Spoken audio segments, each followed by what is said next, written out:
老公外面养的小三怀孕了，婆婆话里话外让我给小三和私生子腾位置，离婚不算，还得给他们一家人生活和精神赔偿。更让我意想不到的是，曾经同床共枕的老公竟然动了杀妻夺财的心思。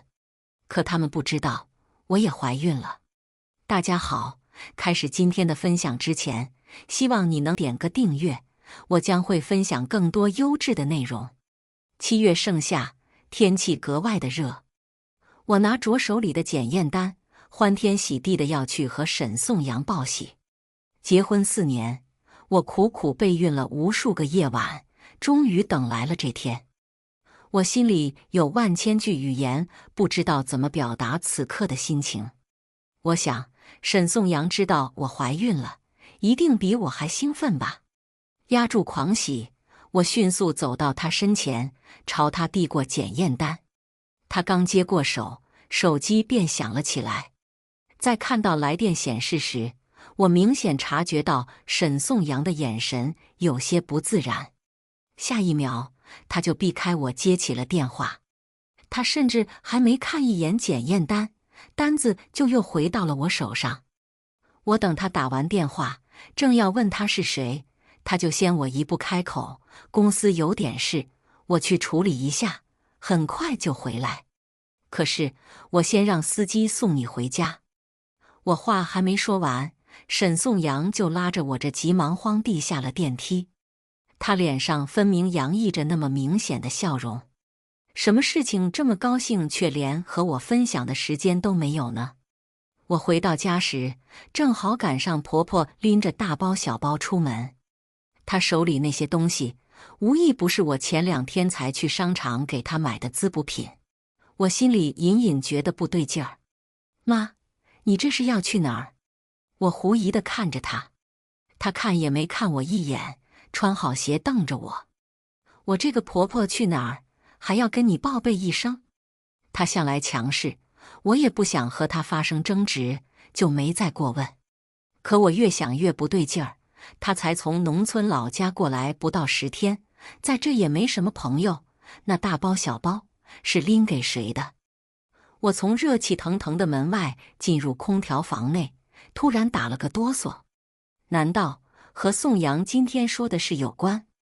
我立刻取出手机拨打了专属司机小吴的电话。你去跟着我婆婆，看她要去什么地方。挂了电话，我把检验单悄悄收了起来，直觉告诉我，他们母子一定有事儿。可能是因为刚怀孕的缘故，很快我就在沙发上睡着了。我醒来时，沈颂阳和婆婆还没回来，倒是小吴连着给我发了好几张图片。画面里是沈颂阳牵着一个20几岁的小姑娘，满脸的温柔宠溺。我婆婆站在他们2人身后，笑得眉眼都堆在了一起。外人看起来一家人其乐融融的画面，竟让我胃里瞬间翻江倒海，作呕不止。我强忍着恶心，给沈颂阳打了个电话，意料之内没接。我想了一会儿，转手又给婆婆打了个电话，果然她也没接。我咬了咬唇，也是，人家一家3口和谐幸福的手牵手逛街，我算什么？不，那也不叫一家3口。毕竟我才是沈颂阳法律上承认的妻子，是沈家的儿媳妇，他们充其量只能是见不得光的狗男女。我摸了摸眼角微微湿润的那一块皮肤，心里骂了自己一声没出息。哭什么？我收拾好自己，正准备出去吃饭，就听到了开门的声音。楠楠，这么晚了，你要去哪儿？沈颂阳进门和我说话的语气和平常一样温柔，可我一想到他的温柔不只给了我一个人，我就觉得荒谬和恶心。我微微扯起一丝笑意，有点饿了，想出去吃点东西。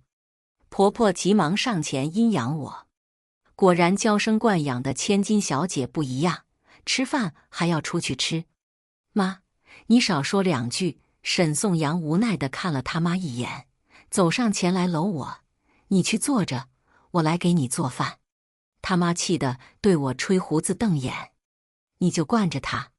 不得不说，他妈说的这句话是实话。恋爱到结婚，校服到婚纱，沈颂阳确实一直惯着我。我说东，他绝不向西，一切以我的喜好为上。可我不知道，这个人口中公认的好老公，究竟为什么要背叛我呢？从一而终，真的有那么难吗？我心里想了很多种质问他的方式，可当我站在他的身边，看着他认认真真为我做饭的样子时，我又憋了回去。他真的装得太好了，一丝破绽都没有，甚至让我不知道究竟以什么话来开这个头。我决定先不拆穿他吧。他一边和他妈哄着那女孩，一边应付我，丝毫不提离婚的事。如果不是他一时鬼迷心窍，那就一定还有什么不为人知的阴谋。当然，我更希望是前者，或许是他妈逼他的呢。毕竟他妈一直希望抱孙子，可我一直未能让他如愿。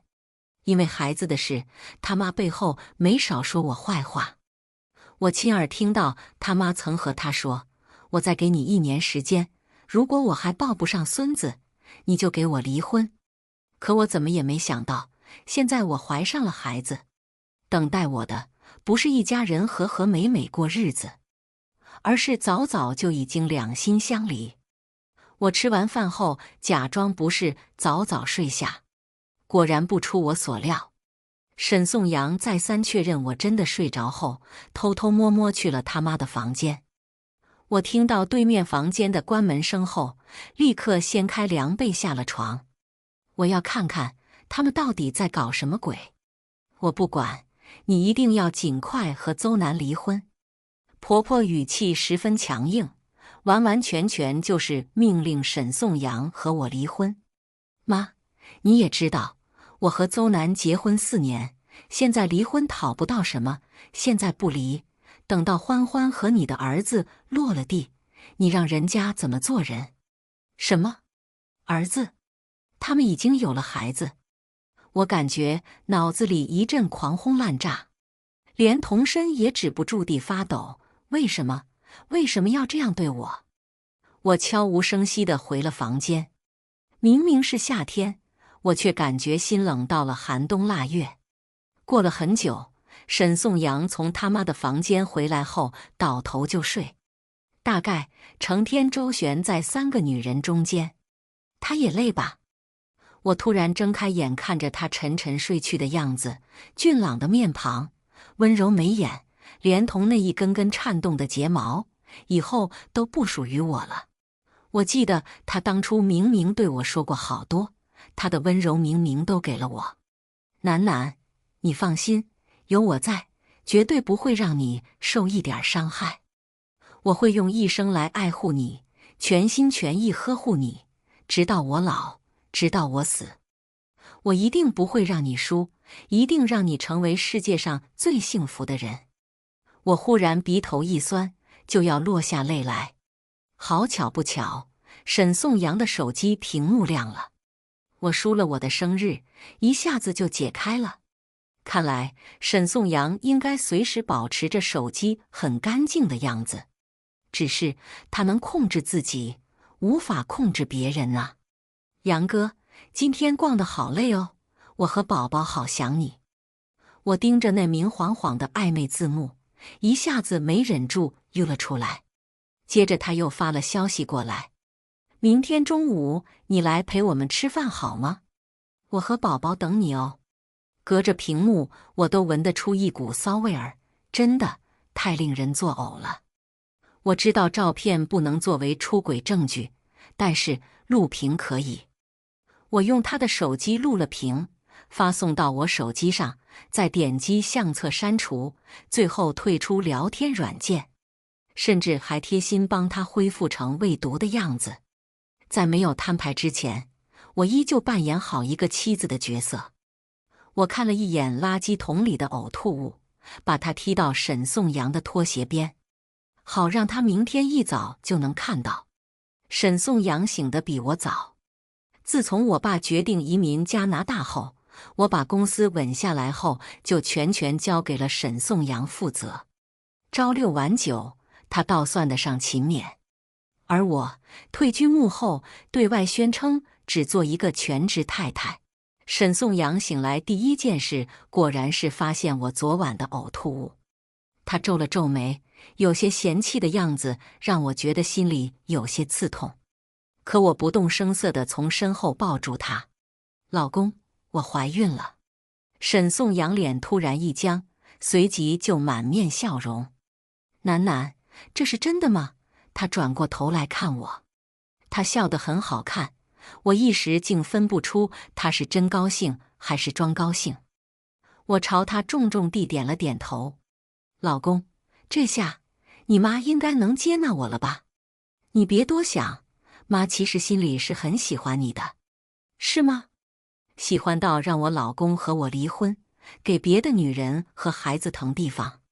沈颂阳轻轻吻了我的额头，我心里有些不是滋味。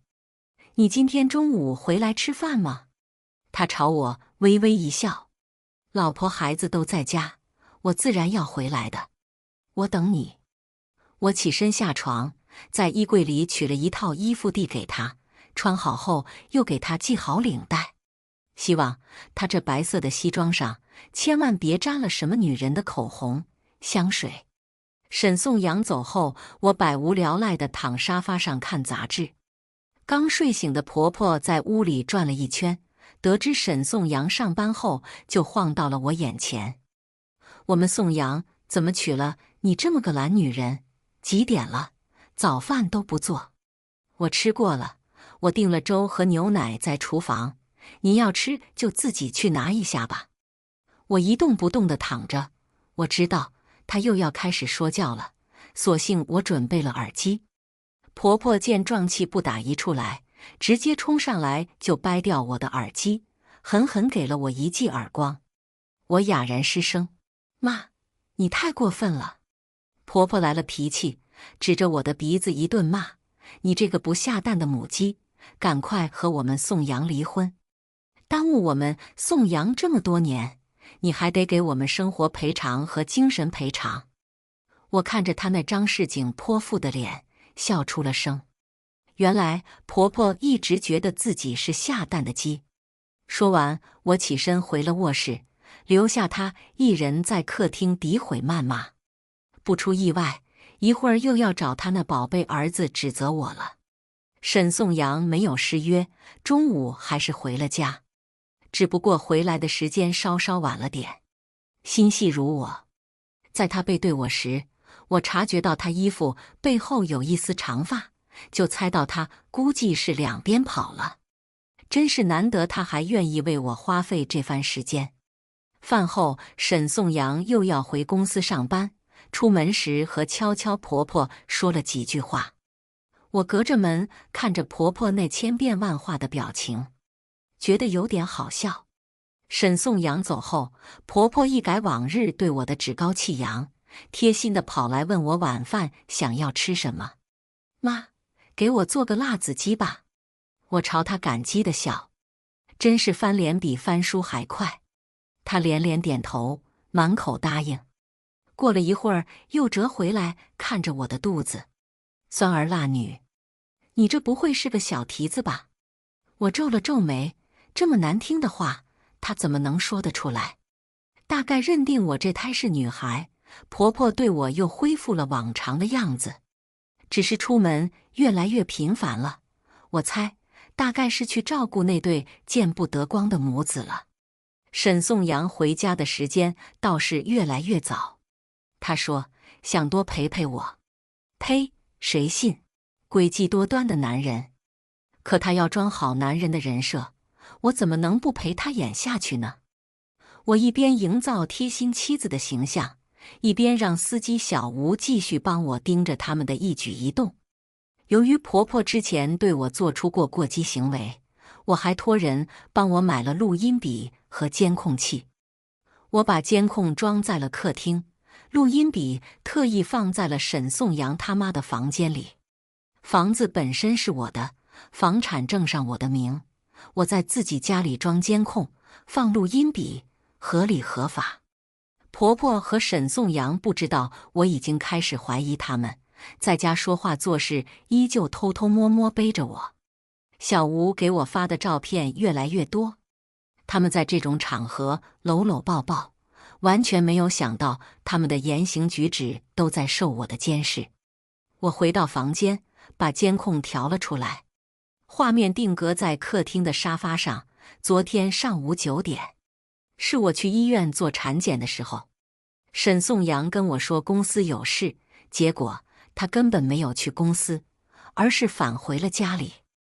你可得抓紧离婚了，欢欢的肚子可等不到那么久。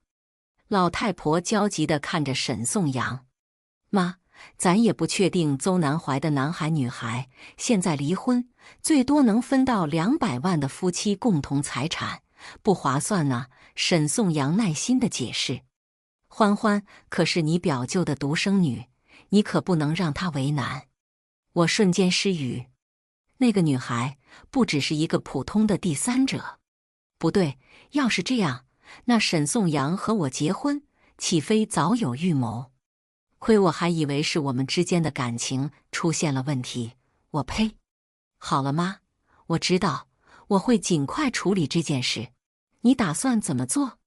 反正他爸远在国外，如果他出了事，母女双亡，我们可以在他死前让他把财产全转给我们。我明显看到沈颂阳凶狠的神色，之前从所未见。哈哈，还是我儿子聪明。我直直地盯着屏幕，心里暗暗捏了把汗。没想到同床共枕多年的丈夫，竟然说出让我们母女双亡，简直是狼心狗肺。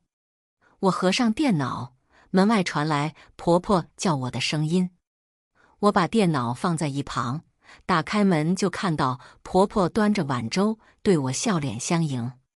无事献殷勤，非奸即盗。我看着她哧溜钻进我的房间，再瞥了一眼她放在我床头柜上的粥，喃刚熬好的粥，趁热喝。我狐疑地看了她一眼，转而对她说：“谢谢妈。”她生怕哪里漏了下，边笑边走出房间。我重新关上门，柜子上的粥冒着热气。我在端起那碗粥的时候，发现了一点像杏仁粒的东西，果然有问题。甜杏仁富含种类丰富的微量元素，孕妇吃一些甜杏仁不仅能补充人体所需营养元素，还能降低慢性疾病发病率。可是这老太婆怎么可能这么好心？我拿起勺子浅浅尝了尝，酷甜。甜杏仁本身就清甜，哪里用得着放这么多糖？何况她平时看我吃个鸡蛋都要阴阳怪气半天，怎么舍得给我放那么多糖？我取出一个杯子，装满了纯净水，把它放进去，几分钟后取出来，果然是苦杏仁。苦杏仁和甜杏仁本来就相似，捣碎了就更不容易察觉。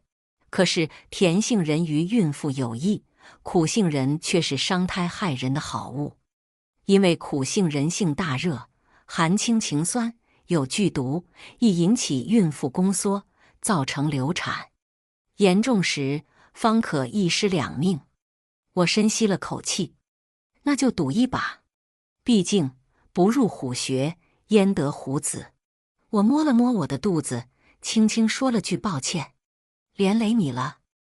我先拨通了120的救护电话，紧接着就端着那碗粥喝了起来。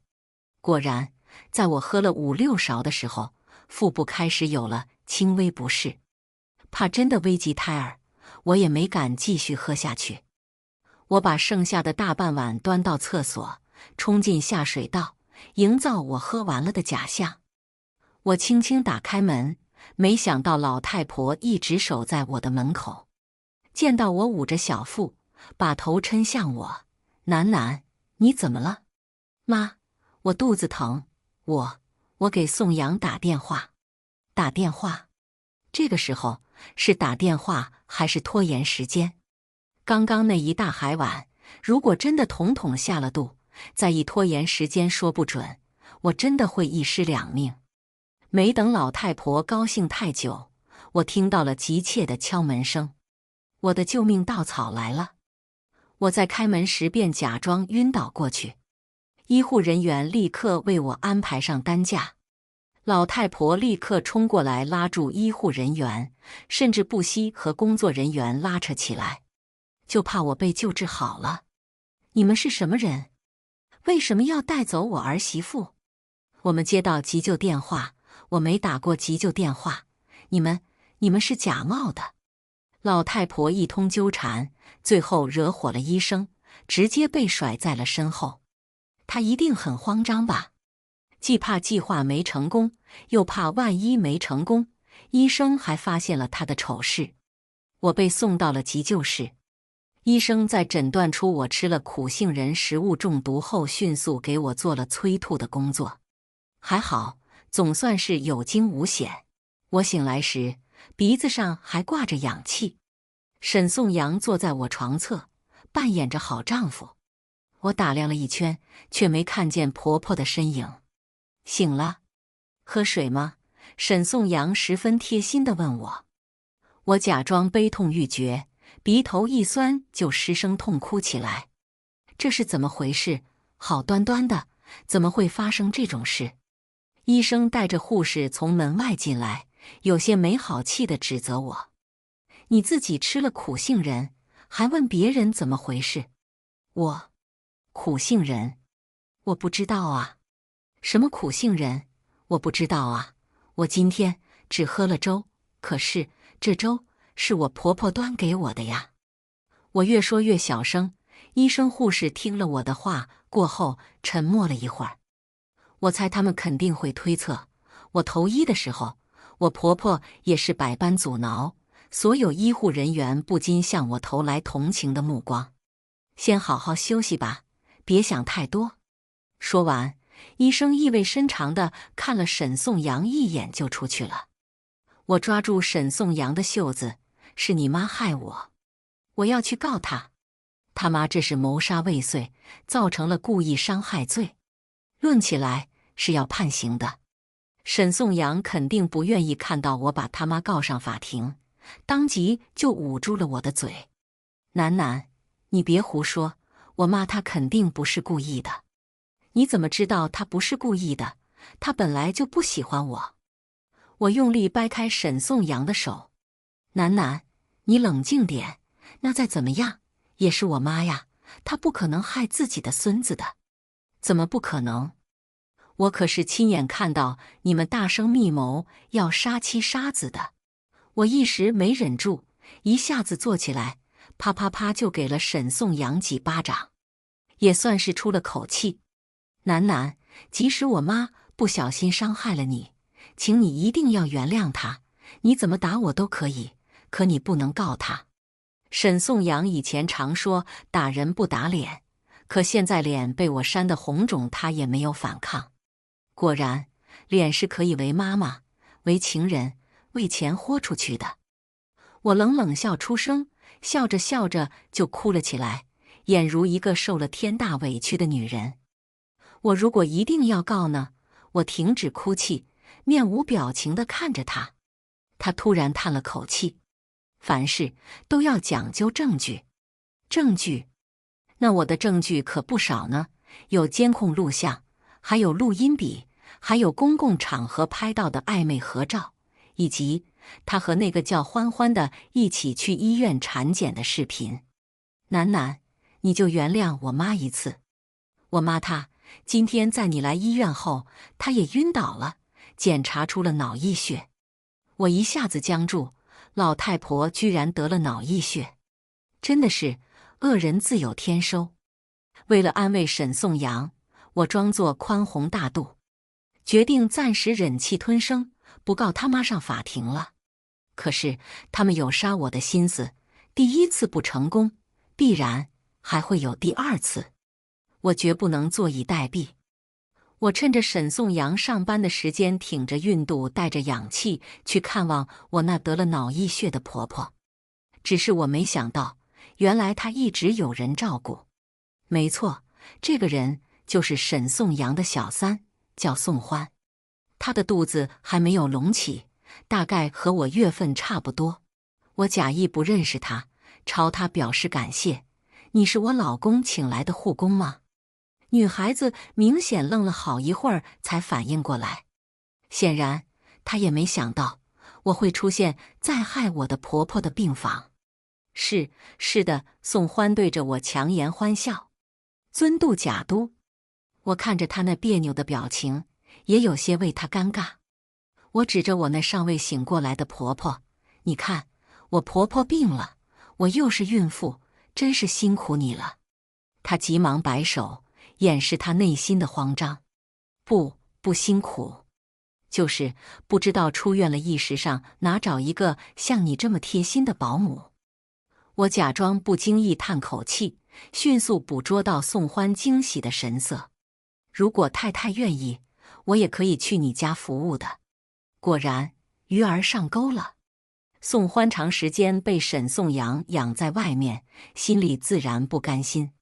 或许他会想，凭什么同样怀了他的孩子，他就一定得见不得光，不能堂堂正正地站在沈颂阳身上呢？像这样的女人，肯定不会放过一丝和爱人近距离接触的机会。真的吗？我抬头看她，有些疑惑。可是你不是医院的护工吗？只是临时护工而已，随时都可以辞。她迫不及待地解释。我若有所思地点了点头，当即答应她在婆婆出院后，让她继续去家里照顾。把反派全集中在一起，我好直接一锅端，省得一个个收拾麻烦。我比婆婆先一天出院，为了避免发生意外流产，我向医生要了一盒阿司匹林片。沈颂阳送我到小区楼下后，又离开了。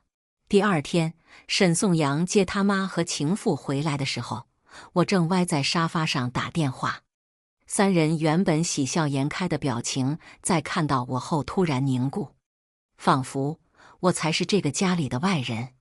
不，在他们眼里，我本身就是个外人，并且还是个有利可图的外人。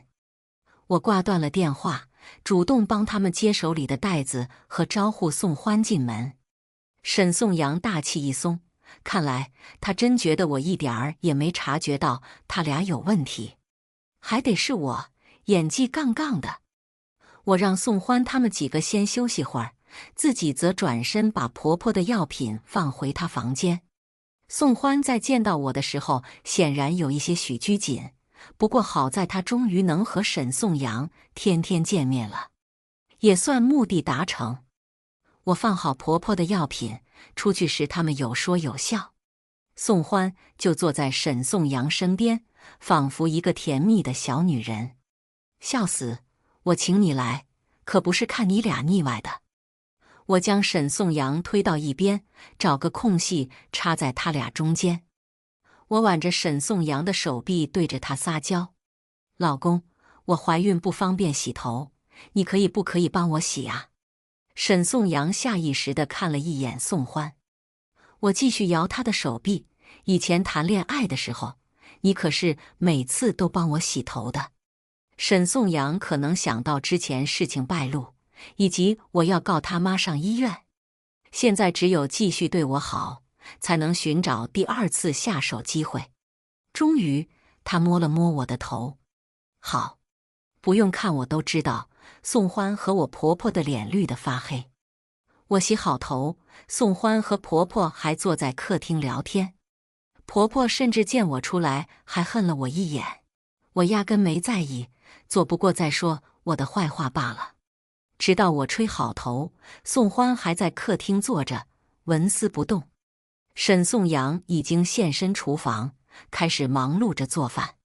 我摇了摇头，看来宋欢已经妄想取代这个家女主人的地位了，甚至完全忘了自己是来这个家做女佣的。我走到阳台，朝他招了招手，宋欢不情不愿地跟过来。“你帮我把这些衣服洗了吧。”我指了指堆积在桶里的脏衣服，不忘提醒她一句，记得用手洗，千万别用洗衣机。我这些衣服一件就几万，都是限量版，别给我洗坏了。言下之意，洗坏了你可赔不起。宋欢想说什么来着，我打断他的话。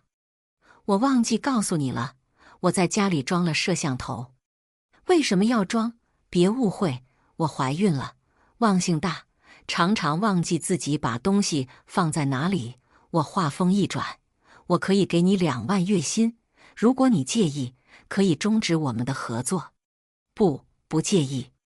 我转过身，丝毫不在意宋欢逐渐由惊讶变为不满，再转变成妥协的表情。真是精彩。我看了会儿杂志，沈颂阳的午饭已经做好了。他贴心地放上4双碗筷，4双。婆婆看了我一眼，转头进了洗衣房。很快，宋欢就被带了出来。欢欢，快坐下，先吃饭。婆婆一边说，一边拉她在身边。老公，你应该记得，我们家没有保姆和雇主一起吃饭的规矩。邹南，你别太过分。老妖婆大声朝我吼。我委屈巴巴地看向宋阳。以前婆婆还没来的时候，我请了个保姆，因为吃饭时打了个喷嚏，宋阳就再不准保姆上桌吃饭。沈宋阳点了点头，对着宋欢使了个眼色。小宋，去厨房吃吧。我隐约看到宋欢眼睛里闪烁着泪光。晚上我起来上厕所，发现沈宋阳不在我身边。婆婆房间里的灯还亮着，隐约有谈话的声音。我在门外站了一会儿，由于隔音效果很好，我也听不到什么。我不动声色地回到房间，继续睡觉。第二天，趁婆婆和宋欢出去买菜，我进入婆婆房间，打开录音笔。姨妈，这样的日子们还要过多久啊？宋欢委屈地问。好孩子，要不了多久的，婆婆安慰她。我找物业打听过了，小区后天会停电，到时候我趁机把我的药取几颗放在她的维生素里，反正她天天吃。妈，这行不行啊？这药都不一样啊。放心，我看过了，她那药和我这个差不多，这次我有把握。那你可要小心一点，放几颗进去，就要拿几颗出来。我身子突然一抖，真是最毒妇人心啊！这样的阴招也想得出来。不过得亏他们帮我想了一个好方法。第二天一早，我就把我的维生素片和阿司匹林片取出来，果然2种药物差不太多。我小心翼翼把维生素胶囊和阿司匹林胶囊换了瓶子，并且为了让我不发现端倪，婆婆说了会把我自己的药取走一些。而今天早上，我假装无意间透给她消息，我那维生素胶囊1瓶就要5000元，算起来100元1颗。按照她那虚荣又贪婪的性子，必定会自己吃掉，或者给宋欢吃掉。我等待着停电，婆婆也等待着停电。没让我等多久，屋内所有的电器都停止了运作。我给婆婆打招呼说要出门，家里太热，就带着换掉的维生素胶囊出门了。为了制造婆婆毒发身亡我不在场的证据，我还给沈颂阳发了消息。家里停电了，太热了，我受不了，不知道什么时候能有电，我先去小天借了。小天是我的闺蜜，我经常去她家小住个1-2天。很快，沈颂阳就回了我的消息。好，我在小天界睡了一晚。第二天一早，就收到了沈颂阳给我发来的消息：婆婆紧急住院了。看来成功了。为了表现出孝顺儿媳的形象，我这急忙慌地从小天家里打车去医院。路上遇见堵车，我直接下了车，连奔带跑地跑去婆婆所在的医院。高跟鞋磨破了我的脚趾，还让我崴了脚。我忍着痛一瘸一拐跑到医院。我在洗卫室门口默默哭泣，一把鼻涕一把泪。所有人都觉得我孝感动天，没见过哪个媳妇为婆婆能哭成这样的。是你害了我妈！沈颂阳走向我，一把扯住我的衣袖，我哭得更厉害了。老公，我有什么理由害婆婆呀？我抽泣着。老公，你不能因为你妈对我不好，就怀疑我吧？我声音不小，来来往往的人都往我们有意无意地看一眼。沈颂阳终于还是顾及面子，没有和我争吵。我依旧闷声痛哭。很快，洗卫室里的医生走了出来，他很遗憾地对沈颂阳摇了摇头：“对不起，我们已经尽力了。”沈颂阳突然瘫坐在凳子上，他怎么也想不到，他们机关算尽，最后还白白搭上了他妈的性命。我看着沈颂阳泪流满面，悔不当初的样子，心里只觉得痛快。颂阳，没关系，没有了妈，还有我，还有我们的孩子，我靠在他的身上。沈颂阳用力一把推开我，我始料未及，狠狠摔倒在地上。不出意外，我见了红。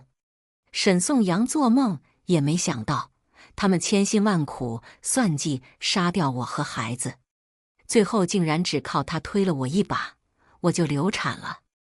我爸得知我沈颂阳害我流产，很快就办签证回了国。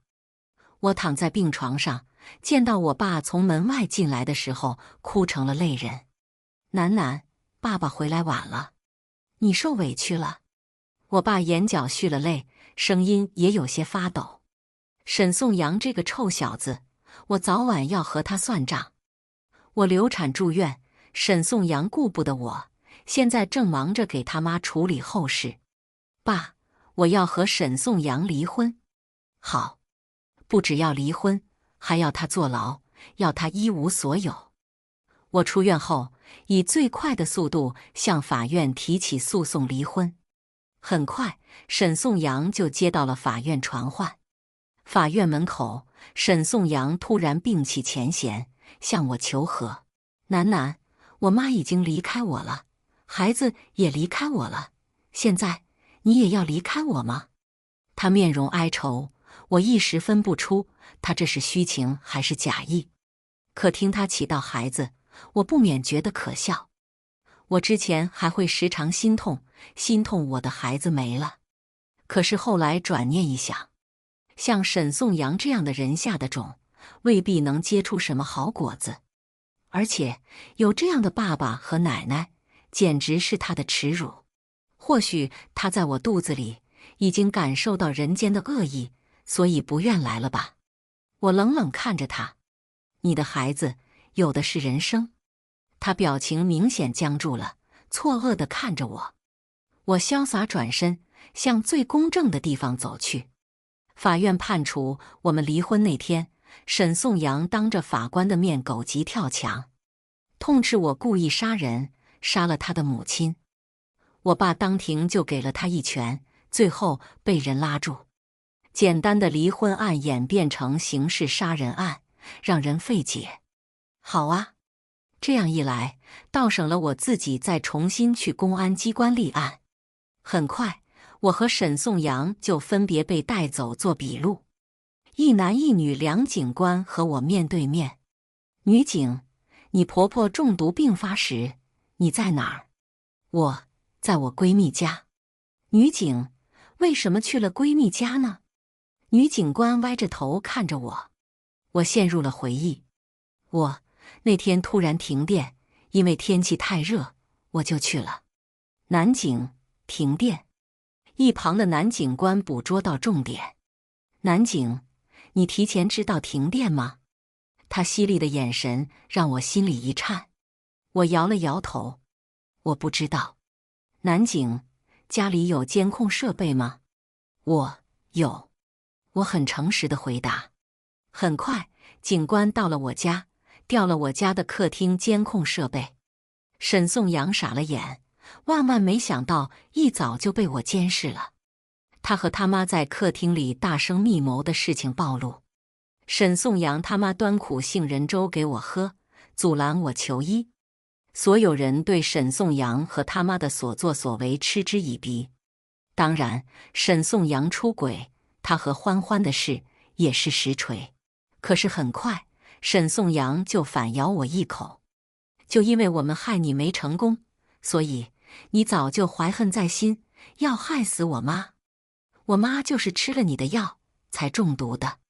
果然，这句话被警官听进去了。男警，什么药？沈颂阳，阿司匹林胶囊。很快，他们在我房间找了起来，最后找到了我用维生素瓶子装的阿司匹林胶囊，甚至里面还有婆婆治疗脑溢血的银杏叶胶囊。孕妇误食大量的银杏叶胶囊，极有可能中毒。如果不能及时就医，后果不堪设想。可是细心的女警很快就发现不对劲。女警，你为什么会把阿司匹林放在维生素胶囊的瓶子里？我想也没想，因为瓶子太大，我出门不好携带，刚好这2个瓶子挨在一起，我就换了。虽然令人觉得无语，但是也可以理解。男警，这个瓶子里为什么会有你妈的药？沈颂阳，这或许是他的障眼法呢。男警，他不知道要停电，怎么可能想到这个方法呢？沈颂阳，他说什么你们就信什么。我家的门被推开，一名警官从门外进来，他对旁边的男警点点头。我已经问过物业了，事发前，死者向物业询问过小区什么时候停电。警官查询了钱婆婆的手机，里面浏览器里搜索了不少害死孕妇的方法，其中就有银杏叶胶囊之计。真相水落石出，死者宋平生前不满儿媳，几次三番想要害死儿媳，图财害命，最终偷鸡不成蚀把米，自己把自己害死了，也算是现世报了。沈颂阳涉嫌参与故意杀人罪、谋杀未遂，诱使妻子流产，造成故意伤害罪，诋毁妻子名誉，造成妻子名誉受损，数罪并罚，判有期徒刑9年。宋欢参与故意杀人罪，被发现后拒捕逃逸，因其有孕，判其有期徒刑3年，监外执行。我后来得知，宋欢知道自己这一生无望，带着孩子跳了楼，也算是因果循环，报应不爽吧。我想，如果沈颂阳出狱，知道自己的孩子、情人都死了，应该会痛恨我吧。沈颂阳这一进去，也算是彻底废了。就算没废，余生我也要他生不如死的活着。以上就是今天分享的故事，希望能点个订阅，我将会分享更多优质的内容。